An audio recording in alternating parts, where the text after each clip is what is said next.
Welcome back, my fairies. I am Matsuyorific, and we are back with Miraculous Tales of Ladybug and Cat Noir Season 5, Episode 14.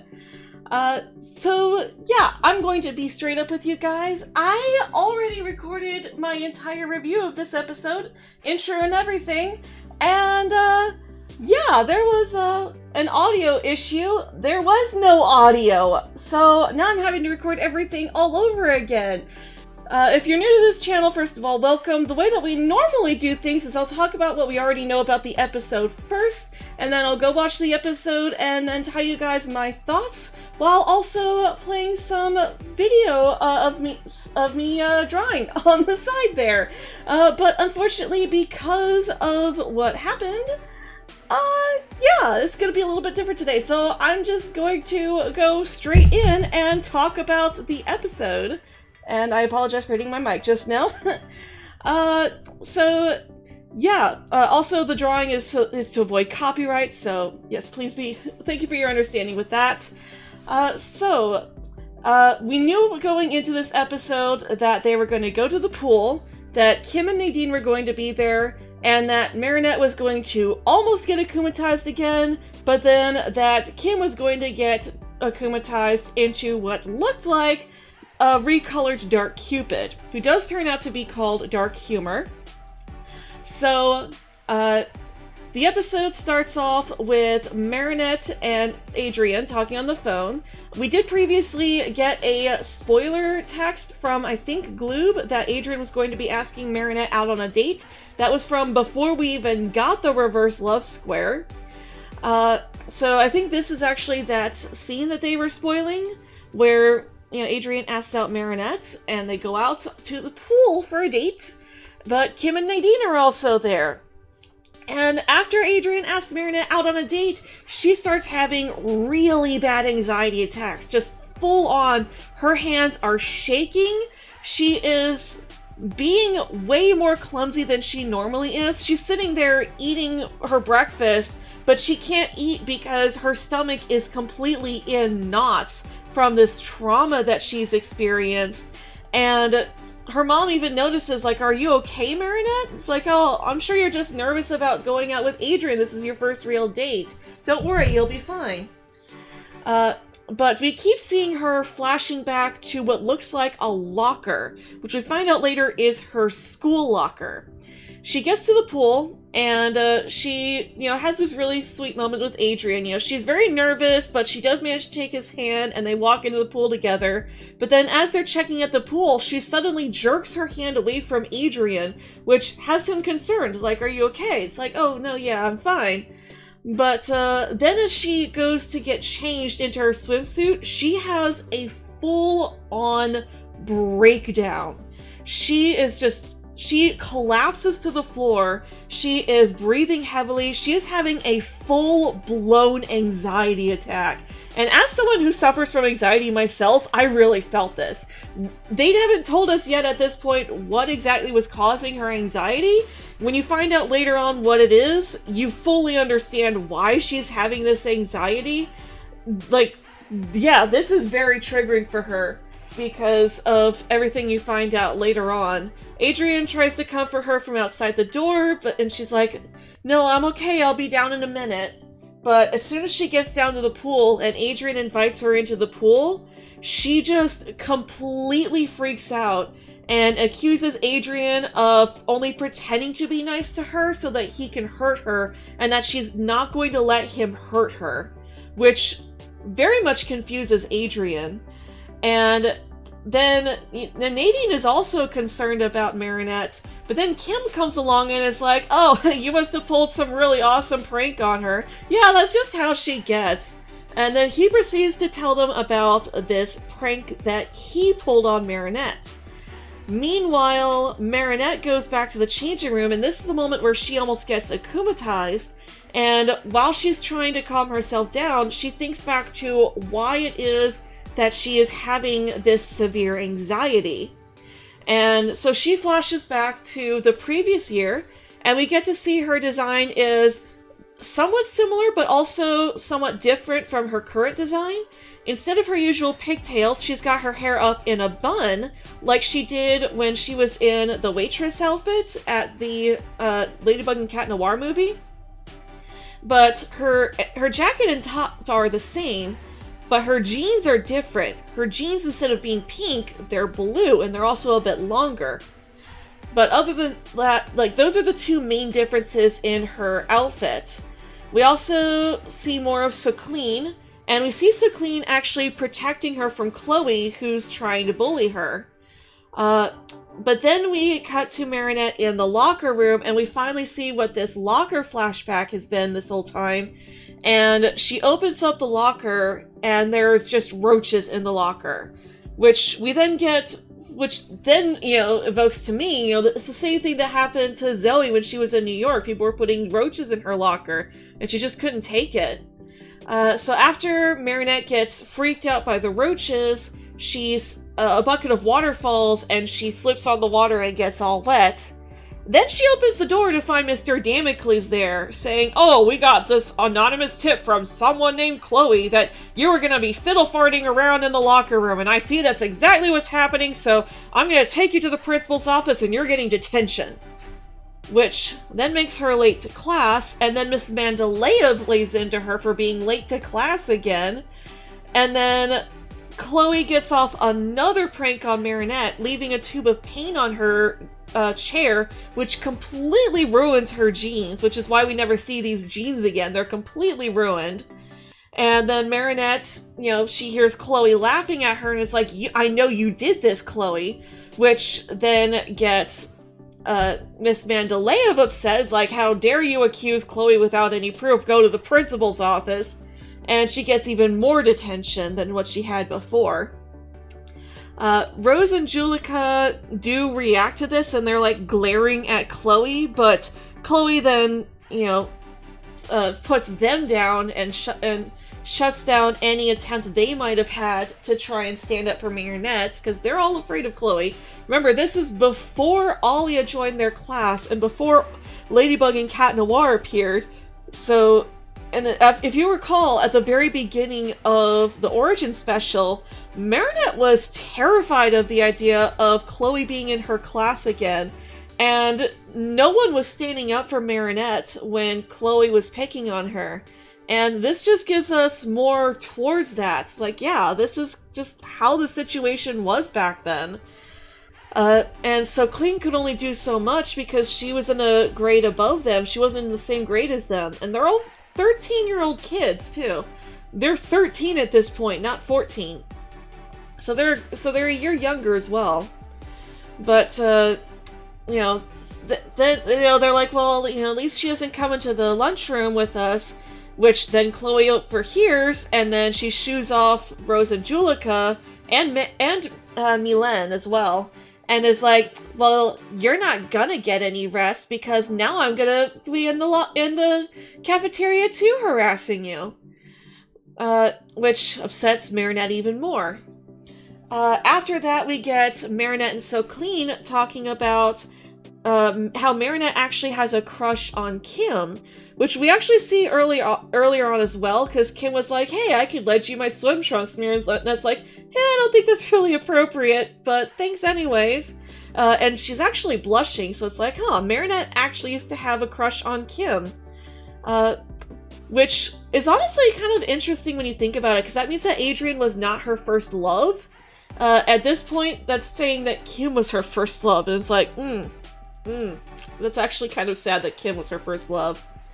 But, so Clean is like, "Really? You've got a crush on Kim? What do you see in that guy?" She's like, "Oh, well, he's actually really nice."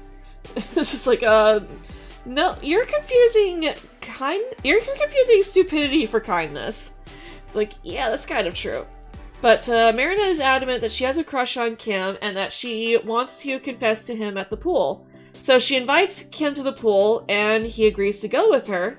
And that's when Chloe talks to Kim in private and tells him, Marinette actually has a crush on you. She's planning to confess, and if you really want to impress her, you should pull this prank on her. Which Kim, being as oblivious as he is like, "Oh yeah, if you think that she would like this, then yeah, I'll go ahead and do this." So we then cut to Marinette and Suckleen on the bus, and this actually gives us a bit of insight towards how Marinette is with Adrien.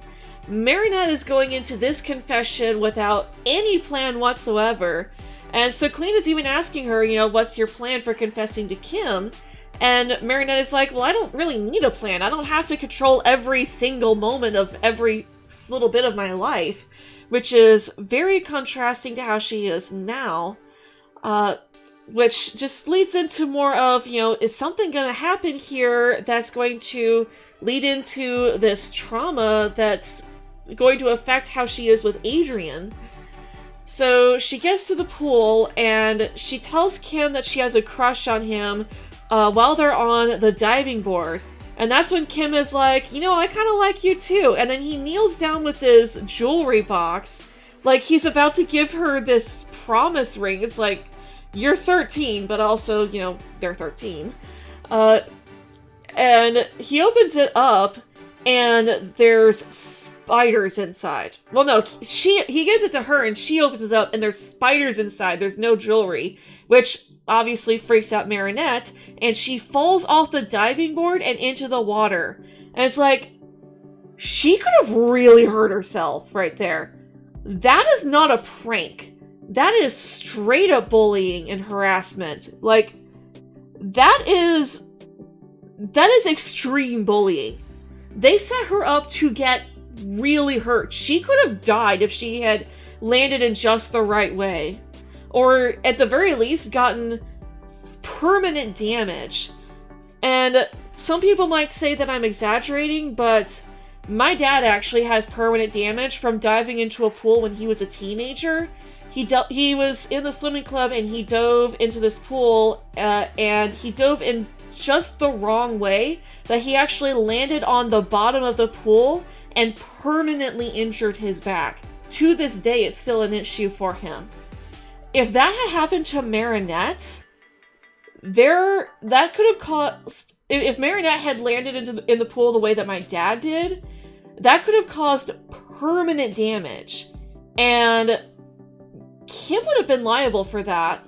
And if it had come out that Chloe had been liable, I honestly wonder if that would have even been something that her dad could have even done anything about.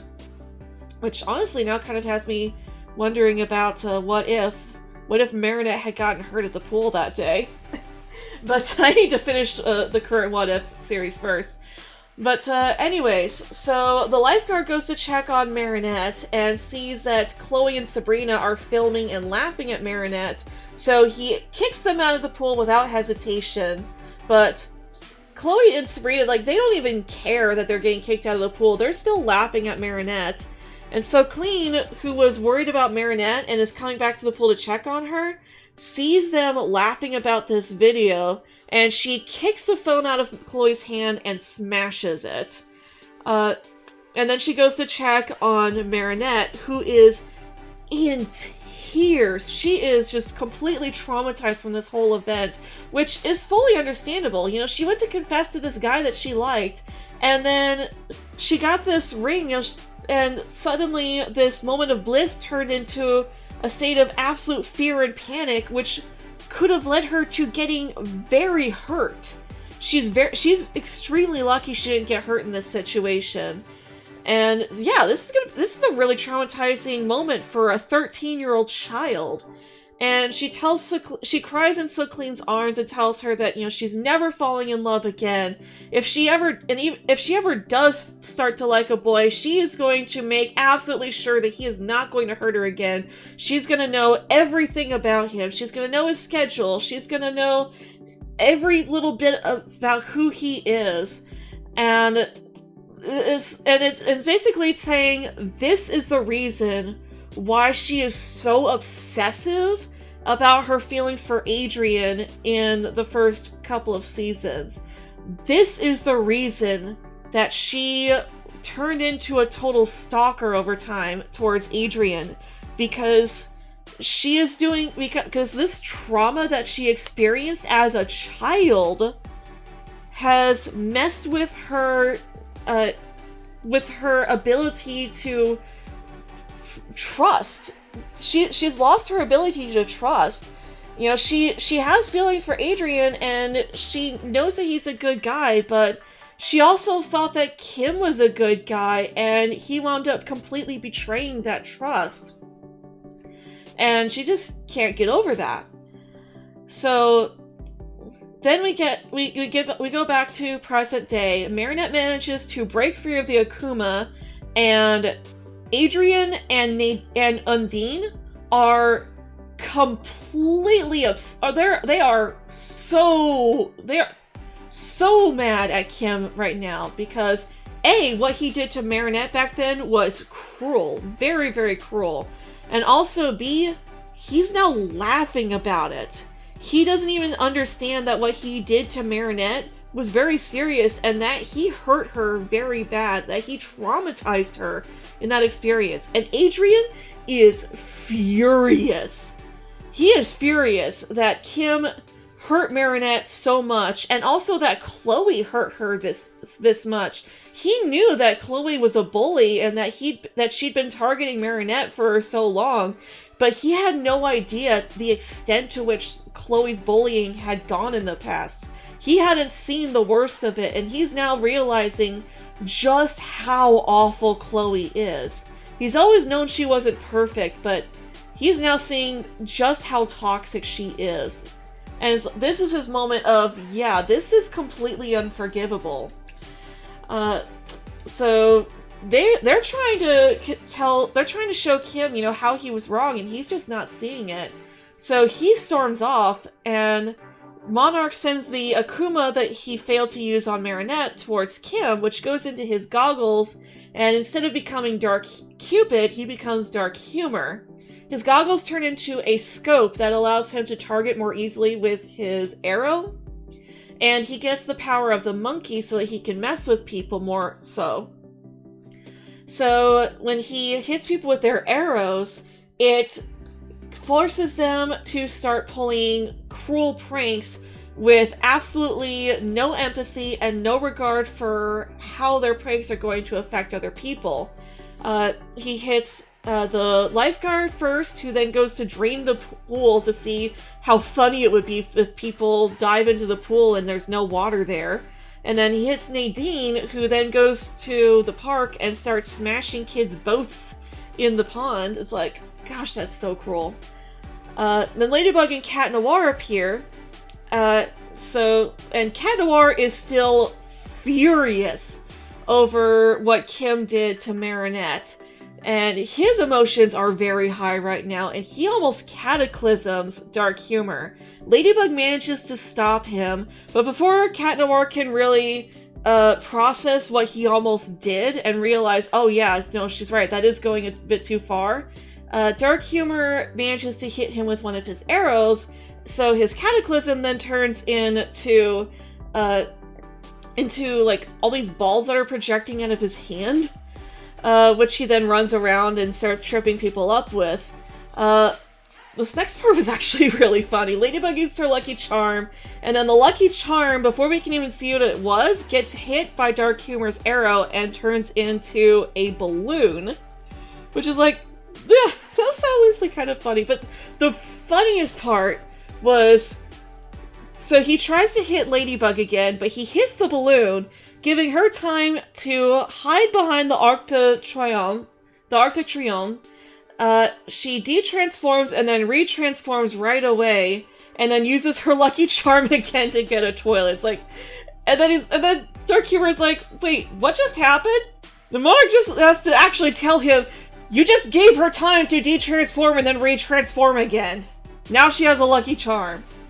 So she finds some glue and runs off, pouring glue into the toilet, and she lets Dark Cupid think that he hit her when she dives behind a pillar, and then she comes out acting like she's all into pranks and stuff and starts chasing Cat Noir, which then gets Dark Humor to chase her, going after her earrings. Which she then reveals, nope, I wasn't actually hit. And then she sticks the toilet onto Dark Humor's head, gluing it to its head. She then breaks it and gets the scope off of him so that she can smash that and release the Akuma. And then she manages to fix everything. And then Cat Noir, now that he's actually been able to calm down, realizes that, yeah, that was definitely going too far trying to cataclysm him. And he apologizes for letting his emotions run so wild and getting, letting them take advantage of, I can't find the right words right now, but, letting his emotions take over, which Ladybug forgives him, which I loved that they didn't try to make it more, they didn't try to make him out to be the bad guy for this, and I really love that, because previously they would have made him out to be the bad guy for making a making a mistake far less than this. And I'm so glad that that they managed to tone that back a bit here.